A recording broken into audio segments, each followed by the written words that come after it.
Major funding for this program was provided by the Corporation for Public Broadcasting and by the John Nesbitt Reese and Sarah Henny Reese Charitable Foundation.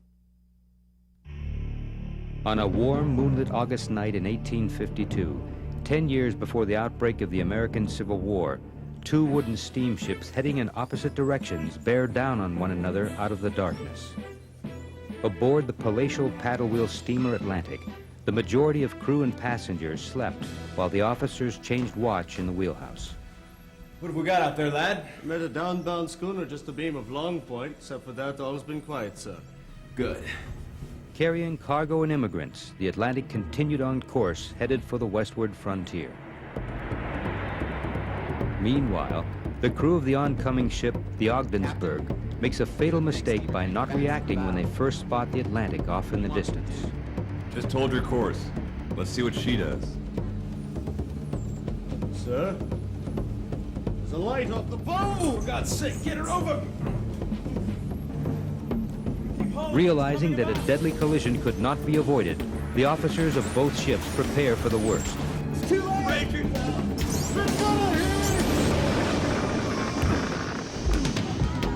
The Atlantic sinking that night not only changed the lives of all those on board, but continues to have a profound effect on anyone who has ventured too close to her. No one has come to realize this more than Mike Fletcher. Even after the sinking, the Atlantic destroyed a dozen lives. They were all victims of the same mistake. She didn't sink to make men rich. You can't let greed or your own self-importance get in the way of uncovering her true treasure, which is the simple, honest telling of her incredible story.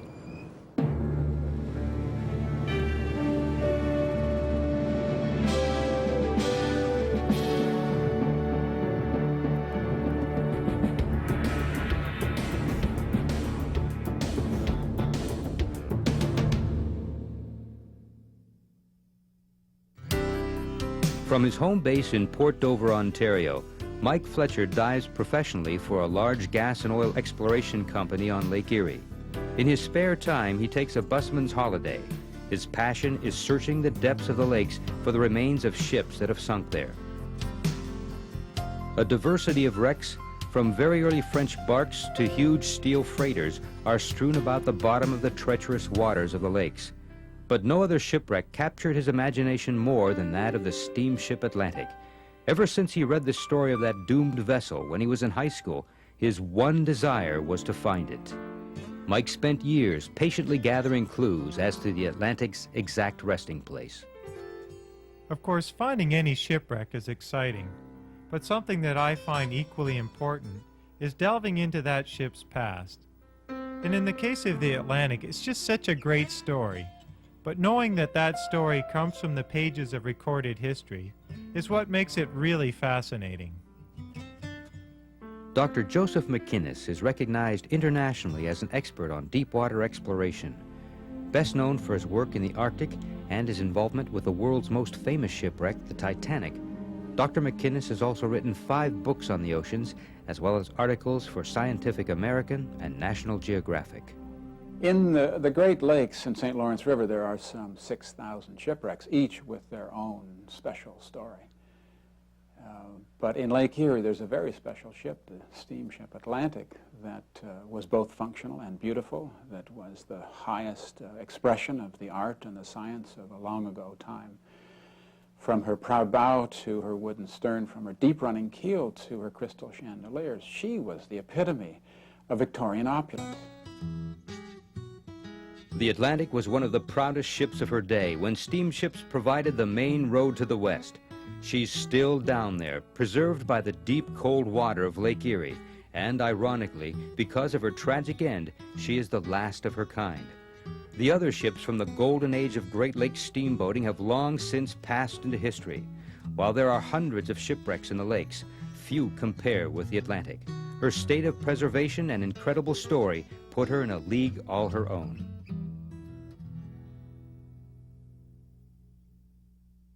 Governor DeWitt Clinton of New York poured a jug of Lake Erie water into New York Harbor in October 1825 to celebrate the completion of the Erie Canal.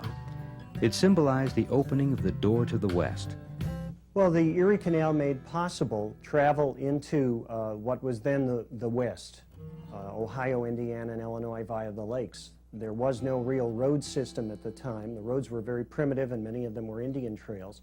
So water was really the principal way to get into the interior of the country. From that moment until the point 30 years later, when the rail lines from the East Coast to Chicago were completed, the road to the west was on water, up the Hudson River to the Erie Canal, and then to the Great Lakes, from which a traveler could reach deep into the rich new heartlands of the United States and Canada. Buffalo, Detroit, and Chicago grew in leaps and bounds as they became major links between the eastern seaboard and the western plains. Sitting at the western terminus of the Great Canal, Buffalo's population doubled every 10 years as it became one of the largest ports in the world. Well, Buffalo was a small, inaccessible village in 1800. Its growth was retarded by its remote location and then by the War of 1812. After the canal opened, Buffalo was the central link between the eastern seaboard and the newly developed western parts of the United States in Ohio, Michigan, Illinois, and Indiana. Under those circumstances, the harbor was constantly being improved and broadened, and the port deepened in order to accommodate more and more lake and canal craft. By 1850, Buffalo was probably the largest grain port in the world, and it was the 10th largest city in the United States. In the 1850s, the harbor was so busy that you could have walked from one side of the Buffalo River to the other on the hulls of ships. In addition to all that commerce, there was the invasion during the summer months of thousands and thousands of travelers, and particularly immigrants from abroad who'd taken the Erie Canal to Buffalo and then were going to board lake craft to go to the west. Immigrants poured into the new land. Some landed in America at Castle Gardens in New York and then floated up the Erie Canal to Buffalo. Others, such as the Norwegian immigrants that were aboard the Atlantic when she sank, had taken another route. Landing in Quebec or Montreal after their ocean voyage, they journeyed up the St. Lawrence. If they were going west, all of them wound up in Buffalo for the steamship ride to Detroit. From there, they may have continued on by steamship to other Great Lakes ports, or taken a train or wagon to Chicago. From there, they spread out to work the rich lands of the New World. Well, when the immigrants got to Buffalo, many of them were tired and exhausted and sometimes sickly. They'd spent 3 months approximately on the ocean. They'd spent 10 days in a tedious journey across New York State. They got to Buffalo and they found one of the busiest, most congested harbors in the world. Large numbers of people at that harbor made a living swindling immigrants, promising to transfer their bags and ending up stealing their bags as well as taking their money. The immigrants often didn't know the value of American money by this point in their journey, so they often overpaid for the services they contracted. The harbor was congeries of bars, houses of prostitution, all kinds of economic activities. I would think that as a vision of the United States, the Buffalo Harbor would have ranked as one of the most confusing spectacles imaginable for a foreigner. Even before the Erie Canal opened, the Great Lakes entered the steamboat era. Walk in the Water, the first steamship to ply the lakes, was put into service in 1818. Once the floodgates to the west opened, many others followed, but steamship technology had not yet been perfected. Fires and boiler explosions were a real hazard. Up to 1832, there were 52 steamboat boiler explosions in the U.S., killing 250 people. Until the early 1840s, the steamships battled neck to neck with sailing vessels for the rich lake shipping trade. When steamers proved themselves safe and reliable, the golden age of steamboating in the Great Lakes began. The Atlantic was operated by E.B.&S. Ward Steamship Line, and she regularly transported freight and passengers between Detroit and Buffalo. Launched in 1849, she was one of the fastest steamers on the lakes, almost immediately setting the speed record for the Buffalo-Detroit upbound run, an amazing 16.5 hours against the prevailing winds and currents of Lake Erie.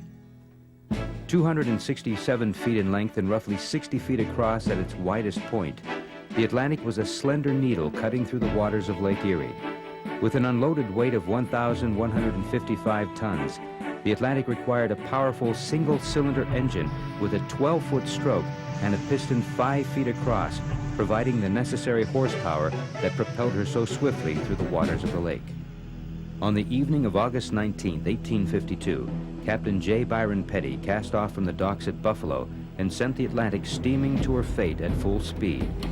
At 2 o'clock in the morning, the Atlantic had just passed Long Point, Ontario, when out of the mist on this calm August evening, the steam propeller freighter Ogdensburg cut into her path and slammed into the Atlantic, piercing the hull below the waterline, shattering the forward cabins on the port side and snapping the support arch. The force of the collision sent the Ogdensburg bouncing off as the Atlantic continued on at full speed and was quickly past them and lost in the night. The second mate was on duty in the Atlantic's wheelhouse at the time of the collision. When he realized that the engine room was rapidly taking on water, he ordered the wheelmen to head straight for Long Point, hoping to run the ship aground on a sandbar.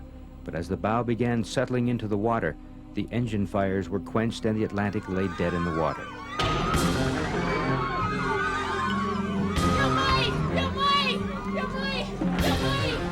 The Norwegian immigrants packed in below surged out onto the main deck. As the crew shouted confused orders at them in English, the mob panicked and many hurled themselves into the water to get away from the sinking wreck.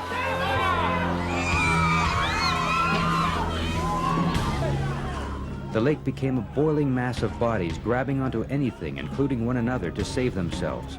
The sheer numbers of people in the water around the ship drove down those who had jumped in first.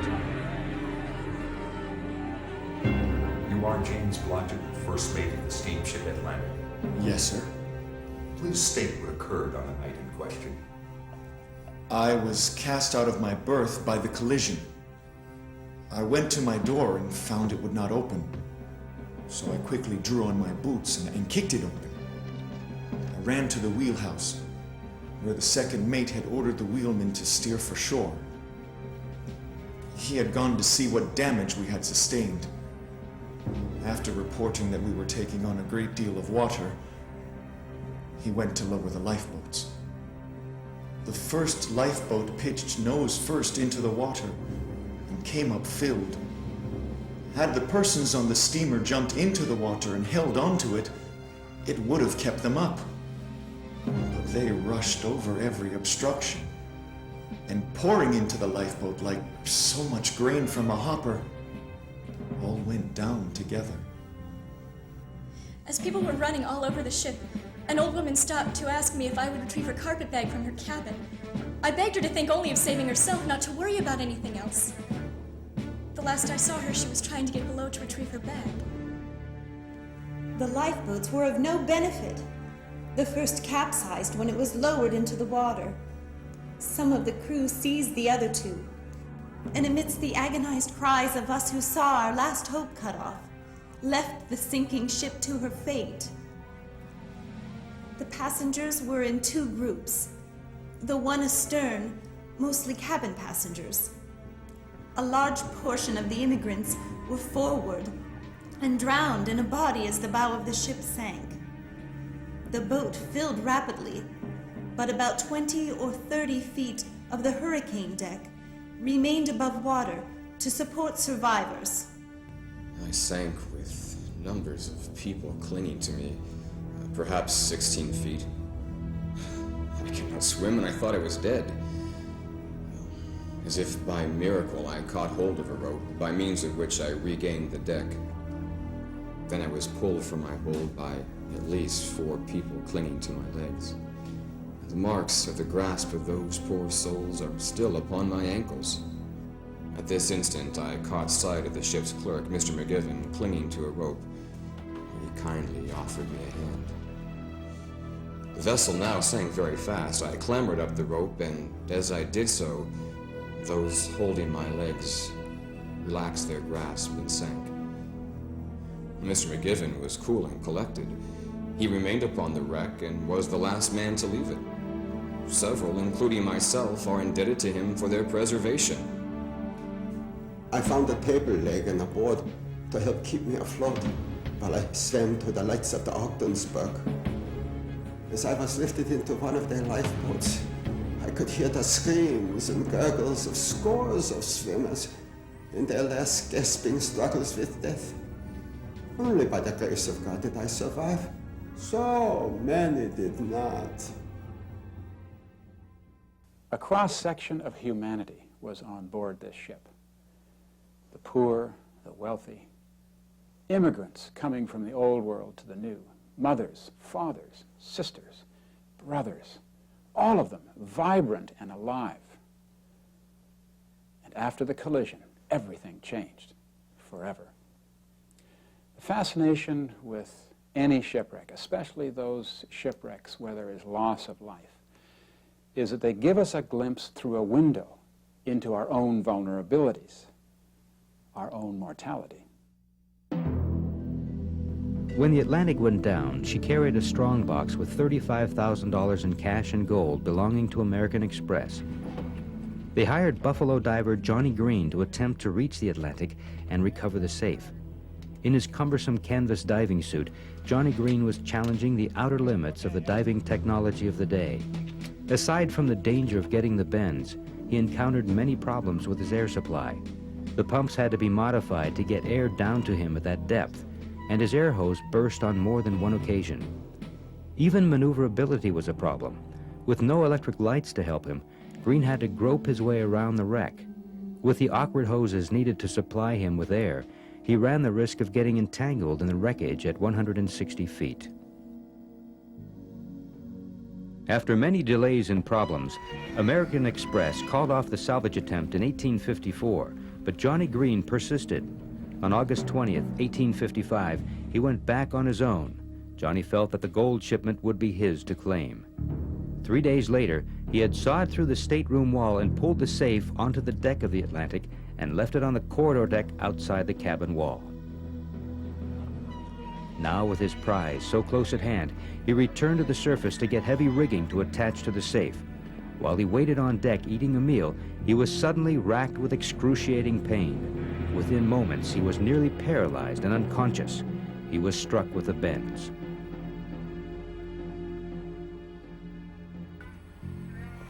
The following summer, though still partially paralyzed from the bends, Johnny Green dove to the Atlantic again, only to find his prize missing. He found out later that just days before he returned to the Atlantic, Elliot Harrington, a diver from Dunkirk, New York, had recovered the coveted strongbox. Outraged, Johnny argued that all the difficult work had been done. Harrington only had to secure a line to the strongbox and then pull it to the surface. As odd a tale as Johnny Green's is, it was not the only story about attempts to salvage the Atlantic. In 1854, Laudner Phillips, a reclusive inventor from Michigan City, Indiana, took his submarine to the site of the wreck to try his luck and test his invention. As he descended, he discovered his submarine taking on water.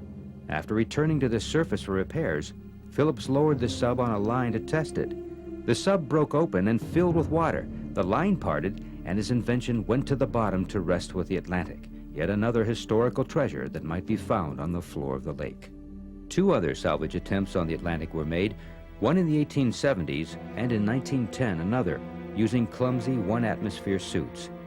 These salvagers kept quiet and not much is known about their efforts.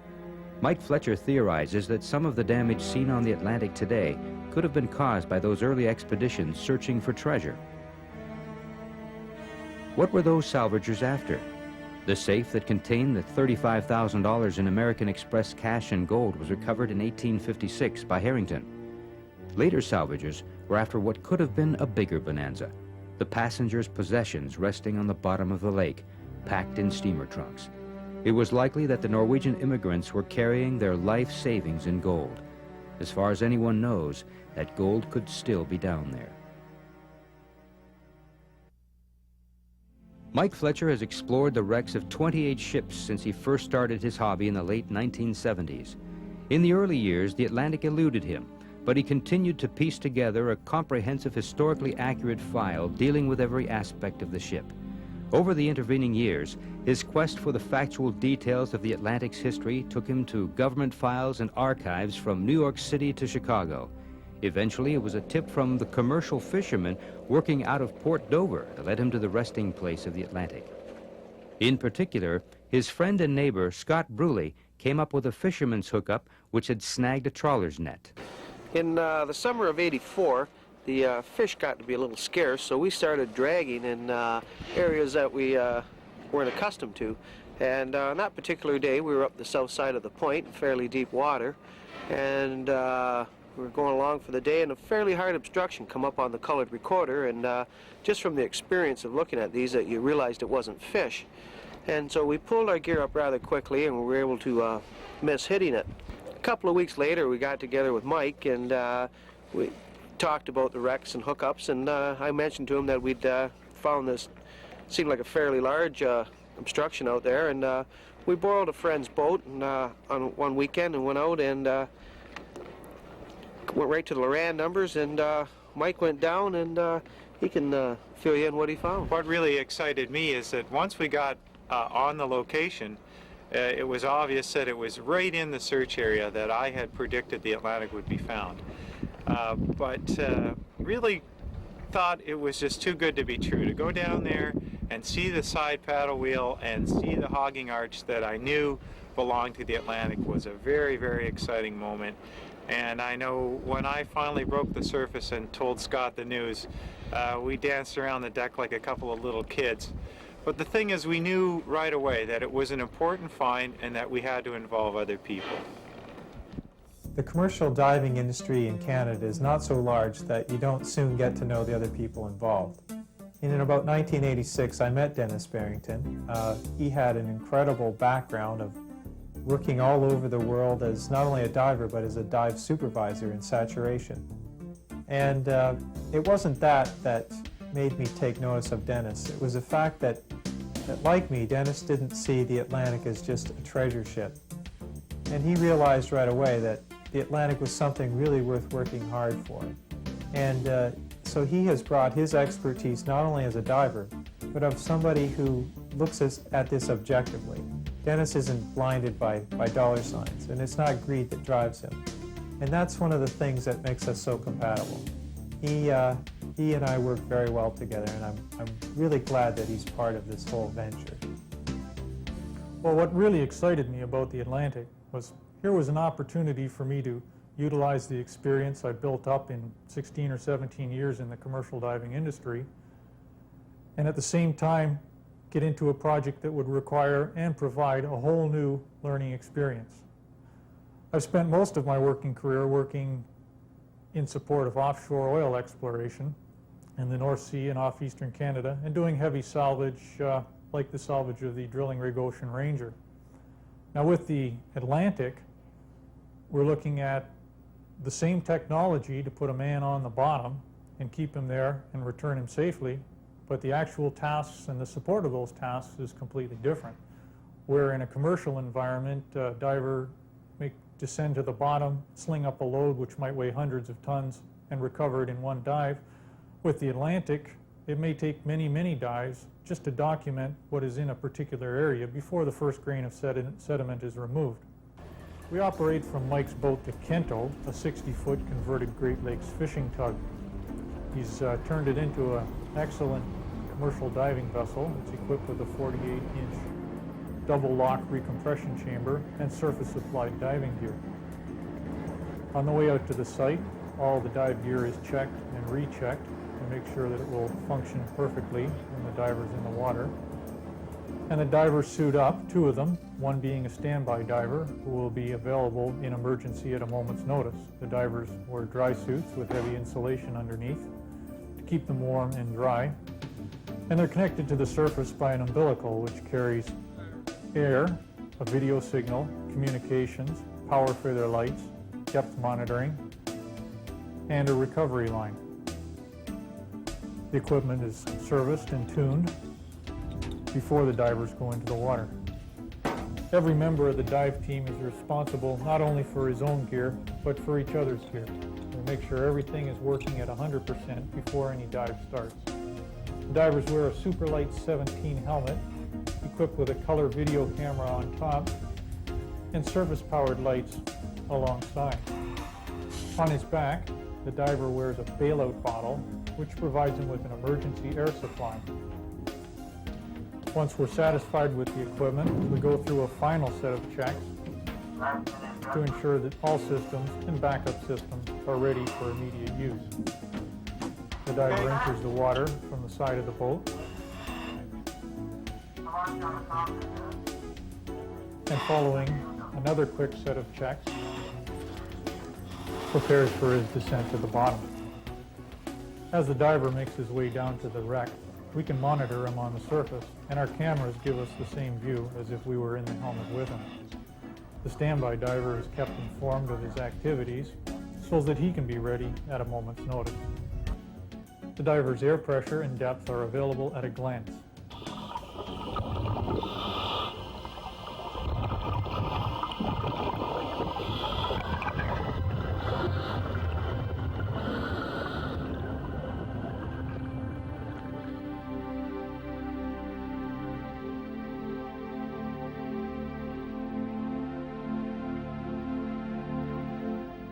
Down 160 feet, the Atlantic rests in a desolate moonscape, floating in a sea of mud.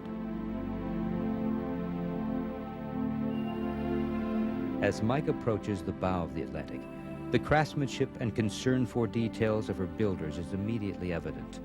The elaborate carving that adorns the stem of the ship is protected inside this iron cage.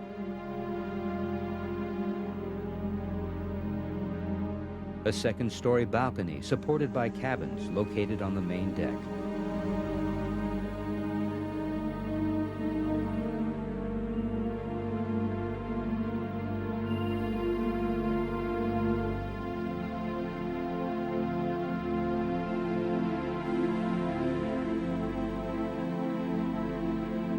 An upper deck stairway leads to a corridor filled with mud and silt.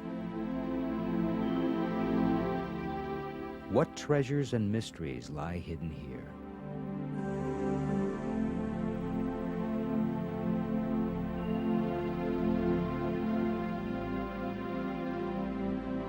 The Atlantic's cargo, which consisted of tools and supplies for the frontier, is packed in wooden boxes and crates.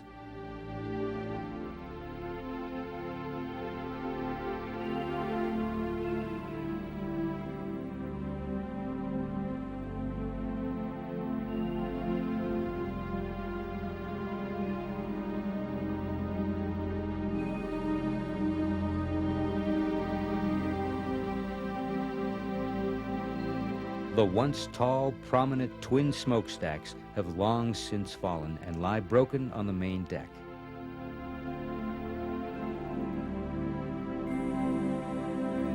Huge wooden support arches run parallel down the length of the Atlantic's sides.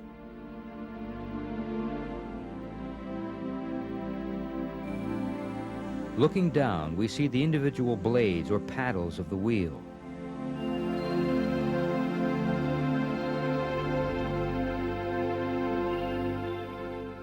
The spokes that support the paddles meet at a huge iron hub.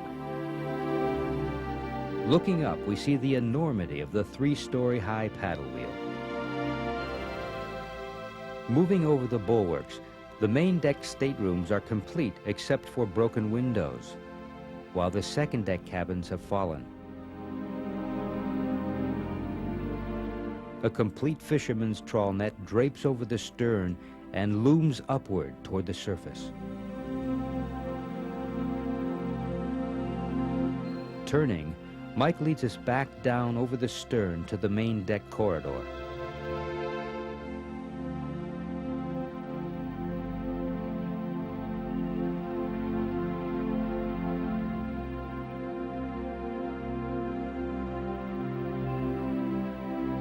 The rudder post still attached to the steering chain awaits the pull of the pilot's wheel, a command that hasn't come in almost 150 years.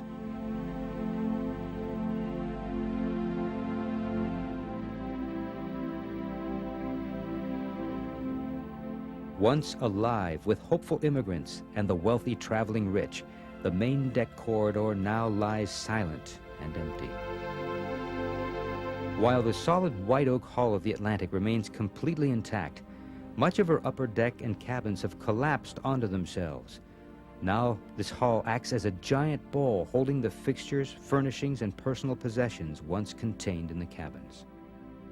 Growing up out of this debris, these timbers support the ship's massive walking beam engine that turned her paddle wheels.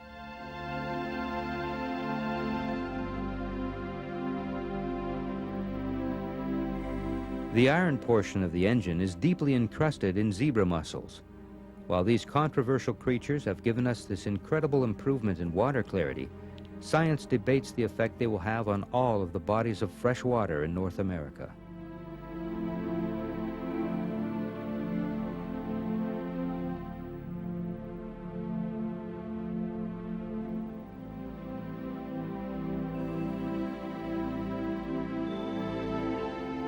When Mike first found the Atlantic in 1984, the ship's dual steering wheels were standing upright and intact.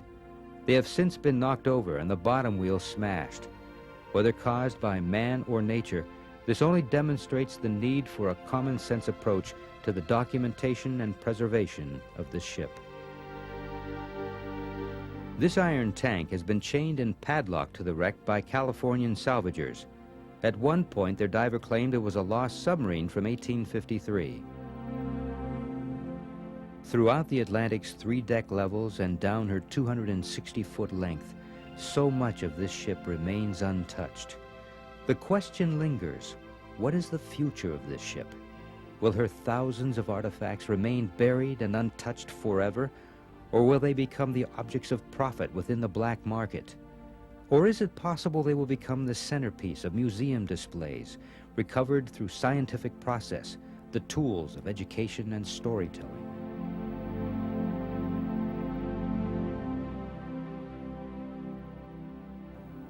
On the way up, after a brief stop at 30 feet, on signal from the surface, the diver climbs up onto the boat and is assisted in removing his gear.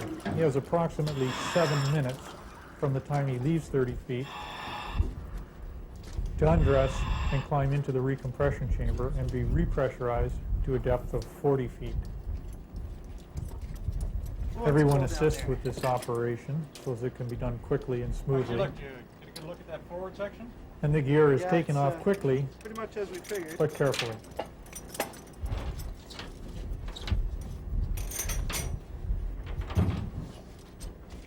There's time for minor reports on what's been done on the dive, but the post-dive discussions will have to wait until after the chamber time. Okay, you got 50 Once out of his minutes. wet gear, the diver climbs into the outer lock of the recompression chamber, and the door is pulled to behind him. Divers on O2. Roger. Doors closed. Okay, hatches closed, diving. The outer lock is pressurized to a depth of 40 feet, which equalizes it with the larger inner lock. Inside, the diver breathes pure oxygen on a BIBS built-in breathing system. Okay, I'll be there. Okay, I'm moving into the Once main equalized, the diver can climb through from the smaller outer lock into the large inner lock. The purpose of the double lock being to allow transfer of personnel without bringing the diver to the surface. Roger. Once inside the inner lock, the diver continues to breathe oxygen as required by his decompression schedule. There was a lot of confusion about exactly where the Atlantic had sank, and a part of that confusion came from reports that it was lost east of the end of the point. But my research told me that it was much further to the southwest. And eventually it was my own dumb luck, combined with help from Scott Bruley and the other commercial fishermen, that proved that the Atlantic was exactly where history said it would be. So really, finding the Atlantic wasn't the difficult part. The real challenge now was knowing what to do now that it had been found. And I knew I couldn't go to the media. I knew that the minute I did that, the Atlantic would be at risk. So I chose instead to work inside the historic community, and I wrote registered letters to the federal government, and I talked to Ontario and even American officials about what to do next. And what I soon realized was that I had opened a Pandora's box. This whole question of how to deal with historic shipwrecks was a governmental nightmare. They didn't want to discuss it. Oh, they liked talking about it, but they didn't want to tell me how to proceed. So I was guided by my own thoughts and my own conscience. I decided that I had to continue to dive on the Atlantic. I brought up artifacts that I knew were at risk, things that I knew would go missing if other divers were to see them. And I continued to write my letters. But months turned into years. I watched my family grow up, and I still wasn't getting any closer to resolving this whole problem. I began to realize that the key thing here was ownership. I knew from my research that the Ward family had built the Atlantic. I realized, too, that they carried no insurance. So if they had abandoned their property, if they had abandoned the Atlantic, and I had found it and taken possession and control now over it, did that mean that I was the owner?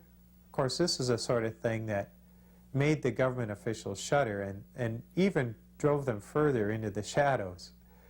So I continued to dive. I kept a buoy tied to the wreck, so it was obvious that the ship had been found, so that if anybody would come along, they would know that someone else had an interest in it. But nothing could prepare me for what happened. I came home from work one night, and Lorraine told me that there were reports all over the media that the Atlantic had been found by a California salvage company, and they were claiming it was some fantastic treasure ship. This lantern is from what is being described as the most significant shipwreck find in American history. Divers for Steve Morgan's Mar Dive Corporation brought up the lantern and dozens of other artifacts on board the steam-powered paddle wheel, the Atlantic. It's another day on the job for the Mar Dive salvage team working 20 miles off Erie. Another dive looking for treasures aboard the sunken steamship Atlantic. A salvage team from the California-based Mar Dive was in Erie today to survey the steamboat Atlantic. The ship is found, untold riches on board. A California salvage company claimed to have discovered the wreck of a steamship called the Atlantic. In Erie and around the world, jaws dropped last week when a California company said they were trying to salvage a sunken steamship with maybe $60 million in treasure on board. What really infuriated me was that Mr. Morgan, although he knew better, was pretending Mike Fletcher didn't exist. And he wasn't saying anything about the fact that the Atlantic was in Canadian and not American waters. Under the protection of this court order, Mar Dive Corporation is beginning immediate preparations to resume salvage. With an officer of the court, we will arrive at the wreck site later this week and symbolically arrest the steamer Atlantic under the jurisdiction of the United States. No one really knew what to make of Mr. Morgan. We didn't understand his idea of coming to arrest property inside Canada. We thought we had to make a stand, so we loaded up the Kento, we got a crew together, and we were out there on the lake, ready and waiting when he did arrive. As of this time, we have arrested the vessel Steamer Atlantic for cargo in the unnamed submersible by direct district court order, federal court order out of the District of California, who has claimed jurisdiction over the site. Well, if it comes down to a court battle, it'll be decided there who has a legal right to be here and who doesn't. A small armada of reporters accompanied Mar Dive President Steve Morgan to the dive site. We were met by a flotilla from the Canadian side, the police, TV crews, and divers. The divers upset Steve Morgan. They are trespassing. I am shocked that I saw divers out there right now with the police right there. So you did take down the registration? Oh, you bet I did. But they did complete their objective, dropping a small buoy filled with documents from federal court. A PA state constable doing the duty of arresting the wreck, claiming the wreckage site for Mar Dive. On the wreck itself, on the abandoned cargo, also on the submersible sub that was entangled down there. The document buoy joins the primary marker and a newly placed sign that claims the site was found not by Mar Dive, but by a Canadian diver, Mark Fletcher. Canadian hecklers, too, taunted the Mar Dive officials from their boats. They were shouting things like pirate, and things like that, so I was embarrassed for them. It looked to me like the Canadians kind of caved in. I was expecting a real confrontation. A lot of people tried to turn what happened that day into some sort of American-Canadian conflict, and it should never be perceived that way. We're all proud of the relationship that we've managed to maintain between our two borders, and we all respect the common geography and history that we share. But to see the flag planted inside the sovereign jurisdiction of my country this way was something that was a real insult to all Canadians. I felt compelled to cut it off. Not that I had any disrespect for the flag or the nation it represents. By simply reviving the charter of an Ohio company alleged to hold title to the wreck in the 1870s, a California company, Mardive, received a ruling from a California federal court judge granting them ownership of the Atlantic's remains. Everyone seemed to be standing back and wondering what to do next. Neither the Canadian nor the Ontario government were making any official claim of ownership. It seemed to me that somebody had to protect the interests of Canada in this. So I felt compelled to bring a claim of personal ownership for the Atlantic in the Canadian federal court. And in doing so, I delivered the 500 artifacts that I had recovered from the Atlantic and waited for the court's decision. Up until this point, Mike had exercised care and control over the items and had demonstrated concern over their conservation. In particular, he refrained from bringing up items that were made from wood or leather, which would quickly deteriorate if they weren't properly treated. The items were carefully registered and left in the care of the Canadian federal officials. Ultimately, this brought trouble. Mike Fletcher was sued for $250,000 by the province of Ontario for interfering with their property. However the court decides those issues, Ontario's interest here is to protect heritage property, artifacts and buildings and structures which are important to the heritage and the history of Ontario. I was completely blindsided by what they had done. I couldn't believe that the NDP party, the group in charge of Ontario at the time, saw me as some sort of threat to Ontario's heritage. I had been the one that was working with them, I thought, to try and find some sort of reasonable solution to this whole dilemma. For the first time, I went beyond being frustrated and angry. I was scared. I really thought that I might lose my house over this. And for what? The whole thing was just so unnecessary. Representing Mike Fletcher were Admiralty lawyers David Beard and Mark Edwards, specialists in the field of marine law. Well, our firm took this case because the facts were very, very complex. The facts were so novel that they grabbed your imagination in an unbelievable way. It was a magical story for us. And the case also had so many variables. It ranged from salvage to ownership, what is the law in both aspects, and also if there is a salvage claim, then there has to be an owner. So there's a search made, and Michael made the search to see who the owner was. We ended up into documentation produced by Mardive and through the archives supplied by Fletcher as to who owned it. And so we ended up with a wonderful story and the people that, whose lives were touched by the Atlantic. The issues in this case are very complex, but ultimately they boil down to a very simple question of who owns the shipwreck and who has rights to that shipwreck, the province of Ontario being one of those parties, Mr. Fletcher being another, and Mardive being the other party. In our opinion, it is a unique case. I'm sure there will not be many other cases like this that will come before the courts, but to the extent that other cases do, the determination of our court here, whether it's in favor of Mr. Fletcher or the province of Ontario or Mardive, will ultimately be precedent-setting, and one wouldn't be surprised to see this case or cases like it ultimately end up in the Supreme Court of Canada for final determination. After more than 4 years of delays and postponement, the case finally made its way to trial. The Ontario government realized Mike would not be bullied and dropped its lawsuit. On the eve of the trial, they offered a settlement that would see Mike and the Ontario government go to trial together as allies.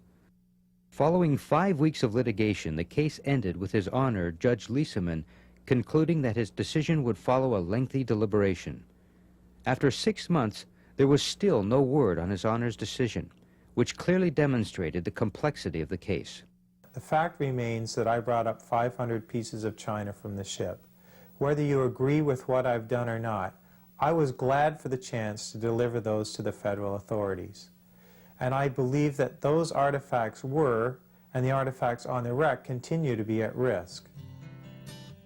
The ironstone is embossed with an image of the ship and reads either Steamer Atlantic or EB&S Ward's steamers.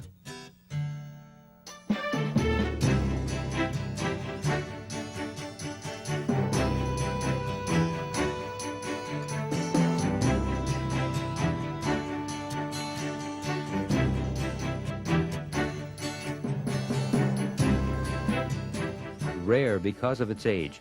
The brass telegraph was used to communicate commands between the wheelhouse and the engine room. These water tumblers are cast with Ward steamers on the bottom.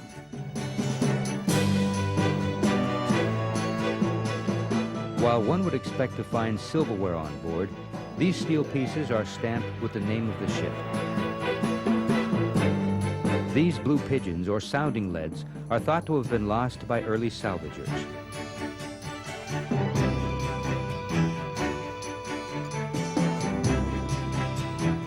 Beautifully hand-chiseled letters in brass on the engine's nameplate spell out Hog and Diameter 1849. Unfortunately, the Atlantic's solid brass bell has no name cast on it. It is 2.5 feet tall and weighs over 200 pounds.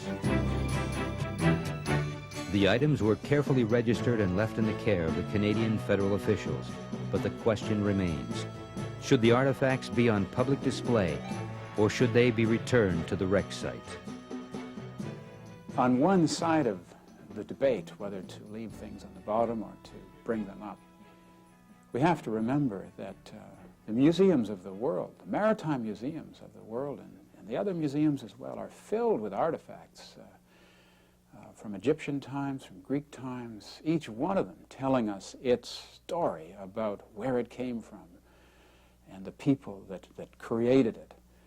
And so, yes, there are reasonable arguments for bringing things back to the surface. But you've got to be careful. You can't bring everything. Some things should be left, and we should let those who know, the historians, the archaeologists, make those decisions as to which should be left and which should be brought up. To date, there's been millions of dollars spent on the legal wranglings over who owns the Atlantic. Millions of dollars that could have been spent on setting down some sort of future for the ship. We would be millions of dollars closer to seeing the Atlantic preserved for future generations. There are three main thoughts here with the three parties that went to court. The California company Mardive see the Atlantic as commercial salvage, and while they have given some thought to historic preservation, the main thrust of their operation is satisfying the investment of their shareholders. The Crown, on the other hand, the Ontario government, has adopted the philosophical idea that the Atlantic will remain unmolested forever. They encourage divers to come and look at the Atlantic, but they have adapted this idea that those divers will never touch the Atlantic, that it will remain unmolested forever. I don't agree with that. I'm convinced that the Atlantic is at risk. I'm also convinced that it's a special ship that deserves special attention. The Atlantic is a singularly valuable shipwreck. It represents the height of immigration into the Midwest. It represents a particular class of ships that was turned out for about 10 years in the 1840s and 50s that we refer to as the palace steamers. There was never anything like them before or after. And there are only 2 or 3 of them left, and Atlantic is probably the most intact of them. Mardive has asked, of course, for the rights to the ship and all of its contents. And this would enable them to do what they chose with it. I understand that they propose to use some for display in a museum-type setting and others for sale or distribution. It would have the effect of breaking up a collection which is greater than the value of its parts. It's an assemblage of things that lose their meaning when they're disassembled. And I think that the good of the broader public is best served by keeping the artifacts together. I have always maintained, and even from the beginning when I found the wreck in 1984, that the Atlantic must be treated differently. It has to be recognized for what it is. We have to find a way to bring the artifacts to the surface involving science and all of the academics that will see this done properly. And out of all the different examples that I've seen of shipwrecks being preserved around the world, one of the best ones, and done in a very cost-effective way, has been the example of the Arabia, a side wheeler not unlike the Atlantic, although somewhat smaller, was lost in the Missouri River. It was found and preserved by the Hawley family of Kansas City. One of the more fascinating aspects of this wreck was the fact that in time the Missouri River meandered and left the Arabia buried under 40-some-odd feet of silt. And when the Hawleys found her, she was in the middle of a cornfield, a long ways from the river. They had to excavate down through all of this silt, and their real battle was fighting all of the groundwater that continually tried to pour in on top of them. The Hawleys have taken this from excavation to conservation and now to museum display. And the example that they have created with the Arabia is one that I think we should look very closely at. The steamboat Arabia and the steamship Atlantic, although sinking in separate years with separate types of cargo in some respects, have a common denominator that I think bind them together, and that common denominator is that it had on board people who were chasing and pursuing their hopes and dreams. And what they had aboard these boats, these two vessels, were things in those trunks that they held most precious in their life, the things that they chose above everything else to move west and pursue something that was grander than what they were leaving behind. And I think when we stood aboard the Arabia and began to find these boxes and open them up, we looked inside, we saw these items. We saw the bottles of seeds that were going to a garden that was never planted.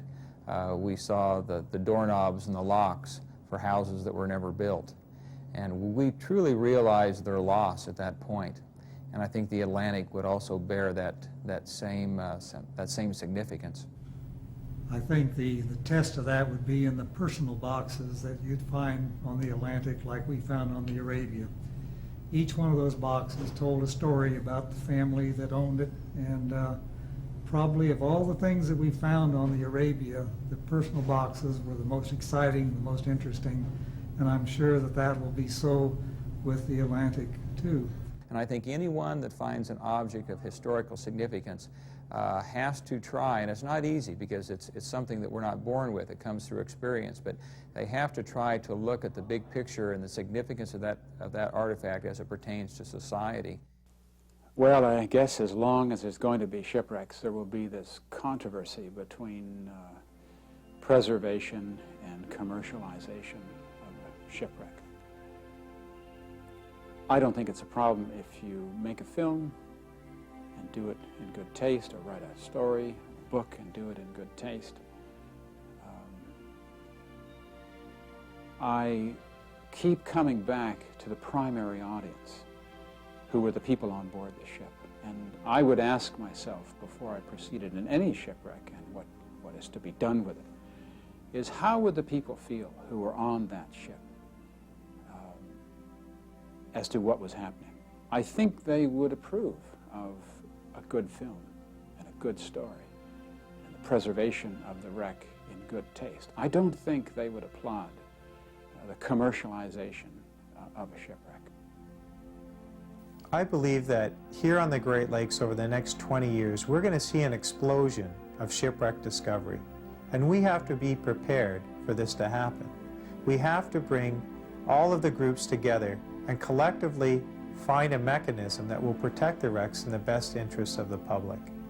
And if I've learned anything in all my dealings over the Atlantic, the thing that was missing was goodwill. All of the groups talk about getting together, and from time to time they do. But there is a lack of goodwill. No one wants to collectively find the answer to this problem. It's out there. We just have to learn to work together.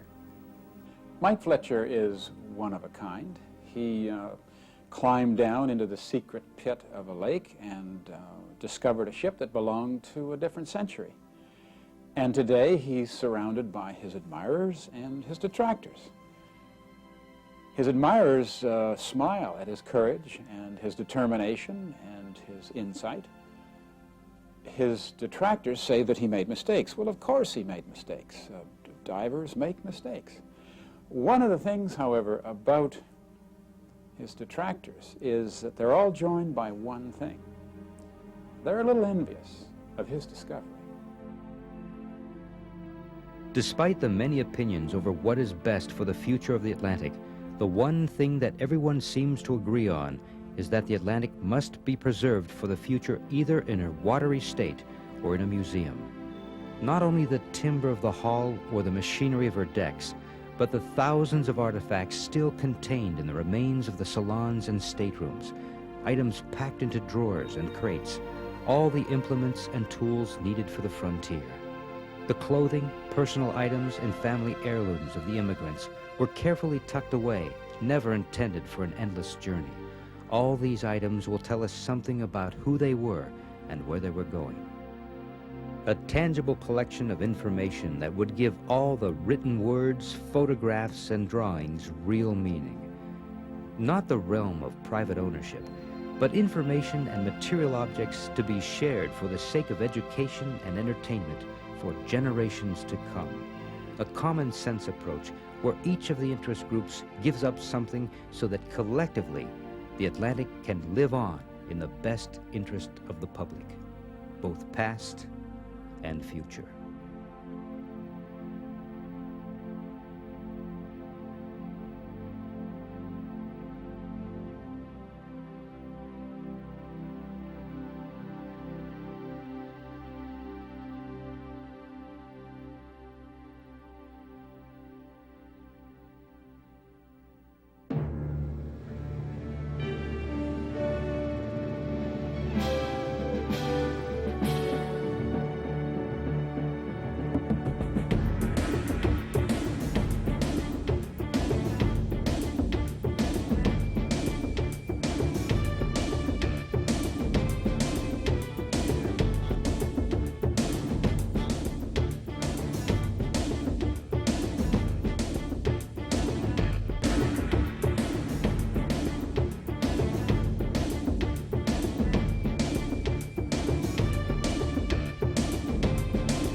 Major funding for this program was provided by the Corporation for Public Broadcasting and by the John Nesbitt Reese and Sarah Henny Reese Charitable Foundation.